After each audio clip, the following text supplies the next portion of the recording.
Hey, what is going on everybody? It is Nolan, or the Optimistic Gamer here, and welcome back to the Optimistic Survival series. Today we are building our Hydroplant, something that we have planned for a while now and talked about, but it is finally time to make it happen. We aren't actually going to have our weaponsmith here, even though that is how this is labeled. We are instead going to move that maybe right here or somewhere else entirely. We will just have to wait and see. But our Hydroplant is going to feed from the lake into our river, and we will have a dam right here and some water wheels on the inside, some turbines that are going to spin. Not actually spin because we don't have mods or anything like that. It will all be decorative, but it will serve as sort of the power source for everything in this area. Obviously, we have our lava factory across the street, which feeds into our smeltery, but then right over here we have our mud factory and then the concrete factory right next to it, both of which operate on some fashion of redstone function, so it's important that we have that energy source coming from the water. We are going to keep things somewhat coherent with the rest of what we have in that area, and there are some stone bricks in here that are not supposed to be in there. So we are sticking with our tough bricks. We are going to use some spruce logs for the support pillars, and then we are going to use some pale oak wood because we haven't used pale oak wood all that much, and I think it needs a little bit more attention. So we are going to grab out a couple stacks of those logs. We are going to use the planks, but we're going to keep those in log form for now. We are also going to use some dark oak fences for the windows on this building, and we will need some copper building blocks, some copper trapdoors, so that we can, let's see, these are waxed and those are not waxed. We shouldn't need that many, but we will bring them just in case. I guess we could also grab some lanterns while we are over here, if we have any. We only have one. We will come back for those. That is not a big deal. So we are going to have to start by excavating the area that we are going to be building this in, because as I said, the lake is going to feed into our river. That is sort of the source for this river. Of course, we get all the snow melt from all of these mountains in the area in the springtime. It fills up our lake, and once that reaches the flood level, it will then feed into our river and keep this flowing quite nicely. So the dam itself is going to be built right here, and then the Hydroplant is still going to be built on top of this plot. I think we'll actually get that mapped out first before we start doing any kind of digging, and then we will go back and remove all of this ground, because we don't actually have to dig everything out, and of course, we don't have to follow those actual physics. The water doesn't actually have to flow downward towards the river. We can cut it off and have the water change elevations as we need to in order to make it fit for our build. So as I said, we are sticking with tough. It matches our mud factory right over here. And this is just going to be for the base layer, and then again those spruce pillars for our supports. And then on top of these is where our pale oak planks are going to be for the walls. And then our windows here on the front are going to be 3 blocks wide, 1 block tall, and built up a little bit off the ground so that we get a little bit more privacy for those workers on the inside. And actually in the plans, I had 2 block windows, and we have 4 2-block wide windows, but I think I like these 3 block wide windows a little bit more, something like that. And then we'll just go with some slabs over the door right there. We're gonna go with a pale oak door. We will get that put in momentarily. A few more spruce logs here on the end, and then we turn this and bring it back towards the backside of the building. So it follows pretty much the exact same footprint that we had laid out. Here on the side, same thing, we are going to have our windows elevated off the ground by a couple of blocks. But these ones here on this side are going to be 2 blocks tall. And actually, this does go back by 1 more block. There we go, and then our tough bricks along the back side. We will move this spruce pillar forward, or back, I guess, by 1 more block. And then we will still do this wall, even though it is up against our concrete or our mud factory. We are going to fill this in anyway, so that it matches on the inside for us. We will have another doorway here in the back. Remember, all of this right here is going to be dug out for the river, so what we are standing on now will soon be water. But we are going to have an access door right back here, just behind all of these buildings. We will stick with the same 3 block wide window pattern here in the back, and we can fill in the rest of our windows as well. There we go. So that is the inside pretty much complete, at least for the walls. Now we can start to work on the actual dam. Let's start by removing this outline for the weaponsmith. Again, we will move that somewhere else, and that did not really work out the way I intended. So the dam actually follows a pretty simple pattern. We are going to have a tough brick bridge that will extend on top of it, so that will be 4 blocks deep, and that will involve removing some of our path. And that will extend almost all the way to the end of the door, right here 1 block short of where the edge of the river is. There we go, just like that. And then we will have a wall in front of it right here. We're actually going to remove another layer of the path. And we will extend those tough bricks going across, and 1 more row on top of it. We don't want anybody falling off into the dam and hurting themselves. That would not be a good time. And everything in front of this will be replaced with the dam. I guess this is kind of already the dam, but you get the idea. So we are going to shave off a few layers of this dirt right here. There we go, and we are going to make ourselves a staircase so that we can get in and out a lot easier. So the dam is going to have a total of 4 floodgates. Each of these gates is going to be 2 blocks wide, and that is where the water will come out from. We are also going to use our trapdoors and make the gates actually function, so that when they are open, the water will spill out, and when they are closed, the water will be blocked. Again, it doesn't really do anything for us aside from the experience of having those floodgates, but it is still fun to include them. So we're going to make the walls in between each gate a little bit rounded, and then place our tough bricks underneath those slabs and stairs. Just like that, so now you can see each of those individual floodgates, and then we will go through and replace all of this dirt with our tough bricks.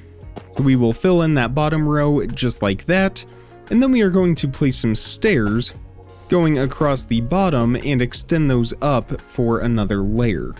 And then we are going to also remove the tough bricks right above these gates, and that is where we are going to place our trapdoors. We want to place them from the inside. And then we will just make sure that all of those gaps are filled in as well, so that when we go to place those stairs, we don't have any dirt visible. So again, our trapdoors placed from the inside, just like that, and then our stairs placed a second row up from the previous stairs, just like that. So now we can waterlog all of these trapdoors. Let's go grab a bucket real quick, and we can just fill in our water right there where those trapdoors are. And there we go, there is the dam, nothing to it. You can see it looks just like an actual dam with the floodgates and those individual sections. And again, when we close the trapdoors, that water flow stops, which means we can control the flow of water into our river. So if we have a lot of rain and we need to control the flooding through the valley, we can do that. The sun is setting, which means it is the perfect time to illuminate the walkway here. We are going with our lanterns on top of some tough brick walls, and we are just going to line these up with the dividers between each of those gates. So that will look like that. We will get lanterns on those, and we are getting very close to finishing. There we go, all illuminated. For the roof, we are going to continue the same pattern that we used on our mud factory, outlining with the deep slate tile slabs. But then for the actual roof itself, we are going to switch to dark oak planks to match the windows and the pillars on the side. And here on this side, it will just build up until it hits the slabs that were already there for the concrete factory. Just like that. Alright, there we go. So the roof is outlined. Let's fill that in with our dark oak slabs. And then we will work on the inside and finish off with the start of the river going into the hydroplant. And there we have it. The roof is all put on, so we can get to work on the inside. For the floor right here, we are going to use polished andesite. It has a very industrial look, I think, a sort of durable floor, a good option for a hydroplant. And then right here, where the water is going to pass through, we are actually going to do light gray concrete for that. And we can go ahead and remove all of this grass in here in order to prep for that. Alright, that is all cleared out. Again, this is all going to be light gray concrete, including the walls going around here, and then we will place some more of those copper trap doors to make it look like a gate for the water to exit through. Right up here, again, we are going to go with polished andesite for that, and it's going to kind of float over the end of the tank right here, and then we're going to put up some railing and maybe a few catwalks using our copper grates. So let's get our andesite floor into place real quick. There we go. And then because our concrete is going to be submerged in water, we don't need to go through the whole process of our concrete plant. We can just place down the concrete powder and pour the water directly onto it. So we have all of the concrete powder now. We will start to lay this down inside of the hydroplant. And not all of this is actually going to be submerged in the water. We are only going to do the water 1 block deep, not 2 blocks. So the top layer of this won't get wet, but I think we are going to actually leave it like that because I think having that change in the color will actually make it look like the concrete below the water is in fact wet. And now we can build our turbines. We are going to use stone brick walls for that, and we are going to place some oak fences at the top that kind of connect and route the power that we are receiving. So we are going to have 2 turbines both placed right down here, and these will be sort of a round-ish shape. And then we will have a column in the middle that extends up for a few blocks before we place our oak fence on top of that, and that will extend across, connecting both of the turbines. And then we will just extend that all the way to the wall as if there is some kind of power or energy or something, or our generators on the other side. So now we can fill in all of the water into here. And it is a rectangle, so once we get our first couple buckets put into place, it will just fill in the rest of the way. And there we go. So that is the inside all finished. We have our 2 turbines, and I do kind of like how that looks, I think. I don't know, I haven't fully decided yet. Of course, we can always just place down our water to make that concrete solid concrete, and I do think that's what we are gonna do. Yeah, I like that look a little bit more. It's a little bit more industrial, in my opinion. There we go. That is a little bit better, I think. We do need some lights in here. I think we are just going to keep it simple and place a torch over here at this end and one at that end. We won't get any mob spawns on the inside of the water there, so as long as this andesite right here is illuminated, which it is, it shouldn't be a problem for us. As I mentioned before, we are going to have the drains right here, and that is just going to be our copper trapdoors placed down, going all the way across, and then we will flip all of these shut. And that is what would feed into the dam from the outside. The water would pass underneath this bridge and drain into the river. Now, in case we need to do any maintenance or access the turbines for whatever reason, we are going to want some kind of catwalk that extends out over the water. So we are going to use our copper grates for that. We will have that go all the way to the end, and we will definitely want a railing on here. For that, we are just going to use the lightning rods. We will extend that all the way to the end, where we will place one more tough brick. And I think we will actually make this 2 blocks wide and support this end with chains, as long as that connects to the ceiling right there, which it does. And we will have one more chain right there. Excellent. So that is looking very industrial for sure. We also want to put up one more railing right there. Again, we don't want to fall in. That would not be good. Lots of moving parts and machinery right down there. I guess we could even do one more row of lightning rods here if we wanted to, but I think we are going to leave it as is. I kind of like the look of that. So the last thing that we have left to do is feed the lake into the hydro plant. And to do that, it is as simple as just removing all of this gravel and grass right here and lining it up with the hydro plant over here on this side. For now, we are just going to keep it shallow. That way we don't have to go in and change the contours underneath the river. We will do that eventually, but for now, I just want to get all of this water filled in. There we go, simple as that. So that water floods into the hydro plant. It spins the turbines, which creates power for us. And then that water exits through the dam right here, where we can control the flow if we need to.